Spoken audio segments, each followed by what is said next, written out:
You are so cute. What are you? Are you a rat? I don't know.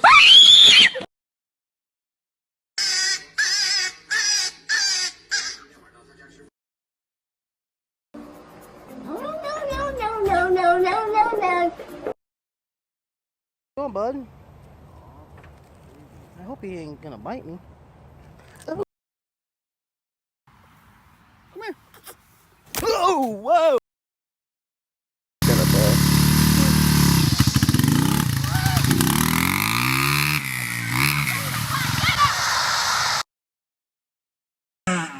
No.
The world's a stage, and all the men and women merely players.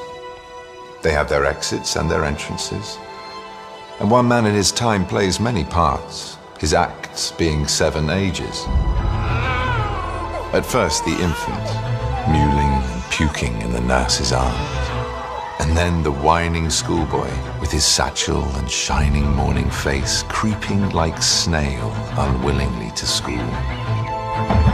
And then the lover, sighing like furnace with a woeful ballad made to his mistress' eyebrow.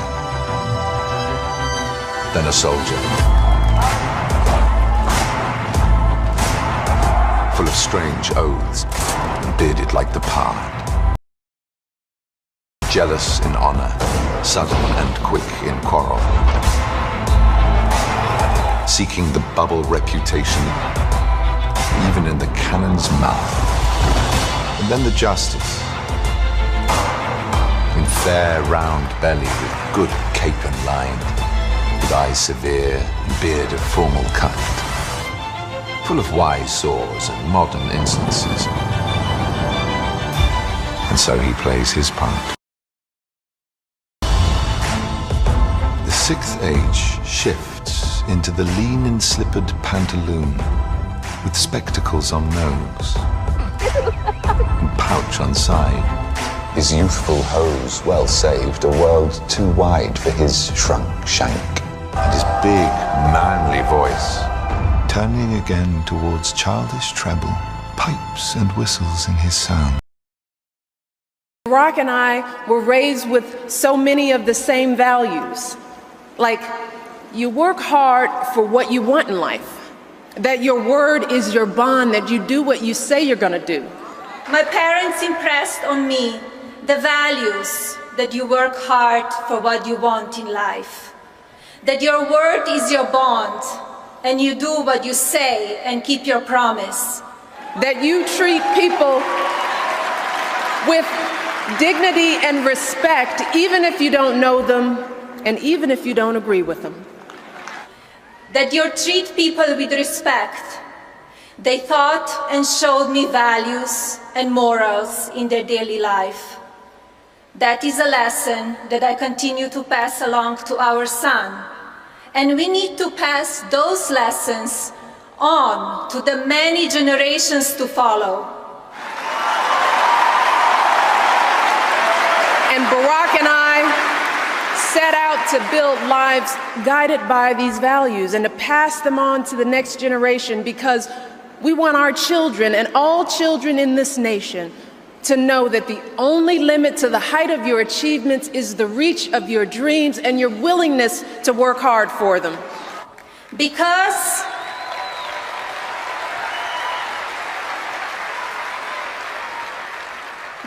we want our children in this nation to know that the only limit to your achievements is the strength of your dreams and your willingness to work for them. News has become all too common on social media. More alarming, some media outlets publish these things simply aren't true without checking facts first. Unfortunately, some members of the media use their platforms to push their own personal bias and agenda to control exactly what people think. And this is extremely dangerous to our democracy. And to nudge governments into doing something, and slowly we're starting to clean up our atmosphere, we're starting to recycle our rubbish, we're doing something positive about population control. But so far our efforts have really been just a drop in the ocean.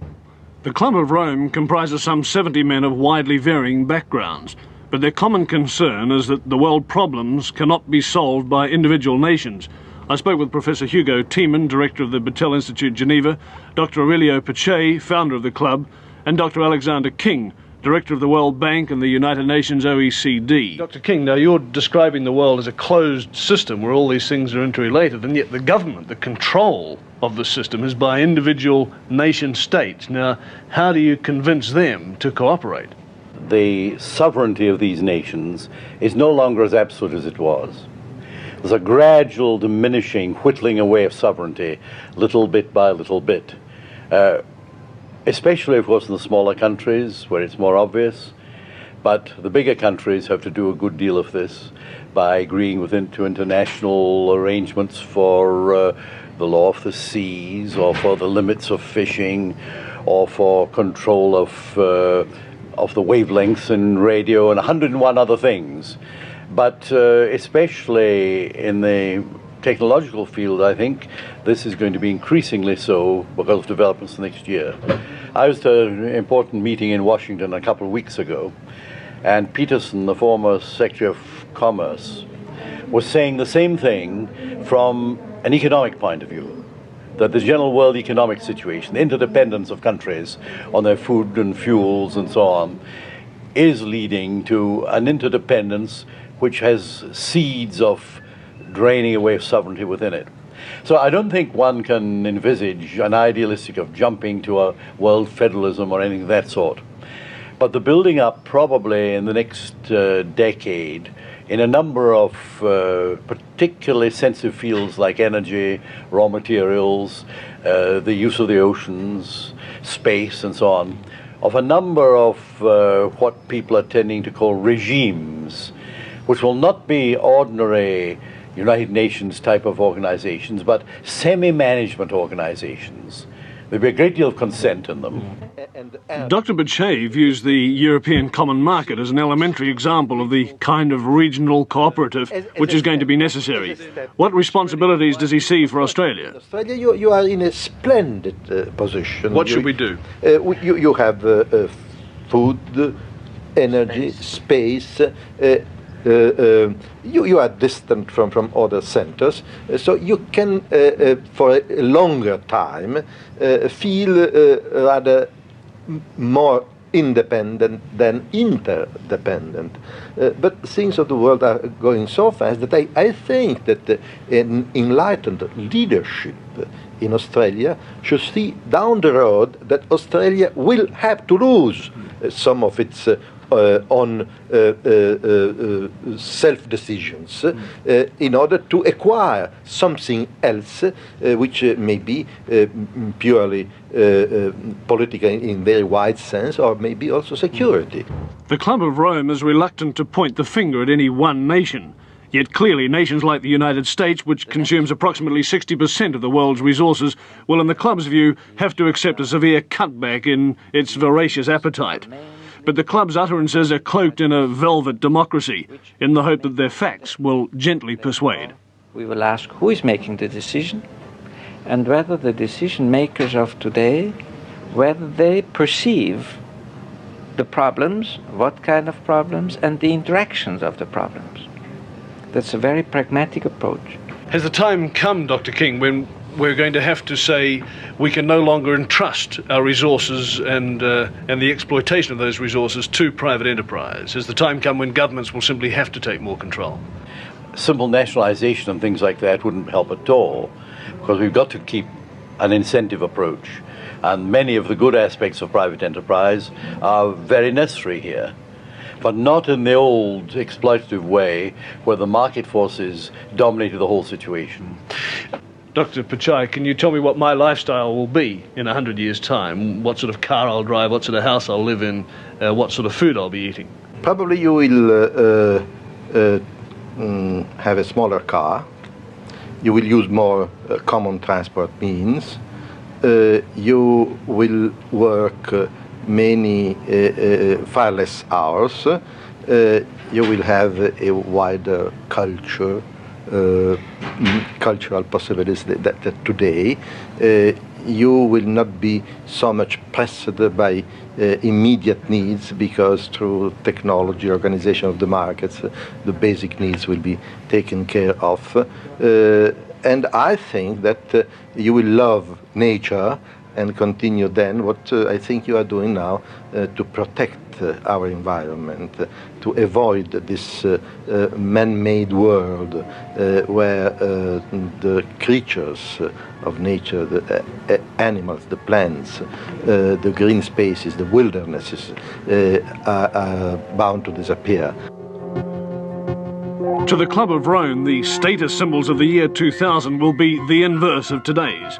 Prestige will stem from low consumption. That personal consumption will have to be less is plain enough, but for that privation to be seen as prestigious would seem to indicate some radical rethinking, at least for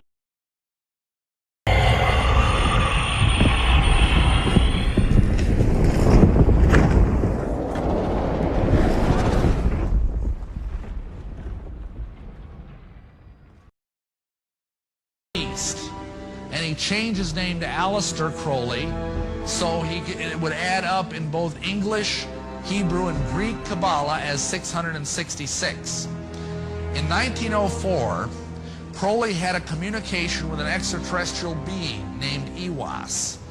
And this being, through his wife, kind of a channeling type operation, brought forth a book that was called the Book of the Law in 1904. And this book declared that the slain and risen God, i.e. Jesus, had stepped off the throne, and that a new God, the crowned and conquering child, was taking his place. And as a result of this, Crowley proclaimed the end of Christianity and the start of Crowleyanity. Obviously, the guy had no self-esteem problems. In fact, he was a brilliant genius. He could play 8 chess games blindfolded. He was an accomplished poet, mountaineer, painter, writer. He had so many Masonic degrees that you could fill up 5 pages of a book with them. This guy was probably the most highly honored Mason in the world. And he was also the most dangerous man of the 20th century. And he began doing rituals to bring forth this crowned and conquering child. One of the most notorious figures of the 20th century is that of occultist Aleister Crowley, an incredibly complex figure who has been both defended and feared. As Crowley disciple Robert Anton Wilson commented, "There is no sense in trying to whitewash Crowley's reputation. Aleister spent most of his life systematically blackening it." Aleister Crowley seemed to know from an early age that he was to serve his god, Satan. Before I touched my teens, I was already aware that I was the beast, whose number is 666. I did not understand in the least what that implied. In my third year at Cambridge, I devoted myself consciously to the great work, understanding thereby the work of becoming a spiritual being, free from the constraints, accidents, and deceptions of material existence. As a child, while reading the book of Revelation, rather than identifying with the Lamb Jesus, he identified with the beast. The following account is written by Crowley in the third person. He liked to imagine himself in agony. In particular, he liked to identify himself with the beast, whose number is the number of a man, 666. Also, he would write in Confessions, echoing another theme from the Bible, man's original sin. My eyes were opened. I had become as a god, knowing good and evil. Probably the most significant book produced by Crowley was the Book of the Law, written in 1904. It was from this book that we get the popular saying of, "Do what thou wilt shall be the whole of the law," which became "Do your own thing" of the 1960s.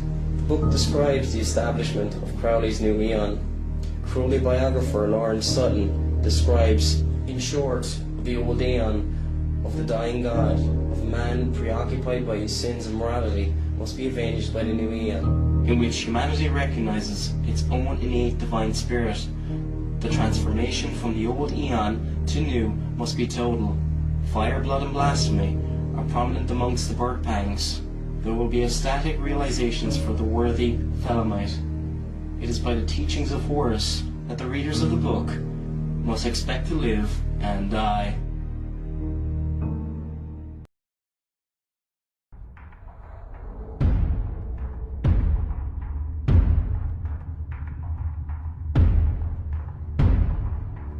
While Crowley taught a type of love, it would seem that this does not extend to Christians.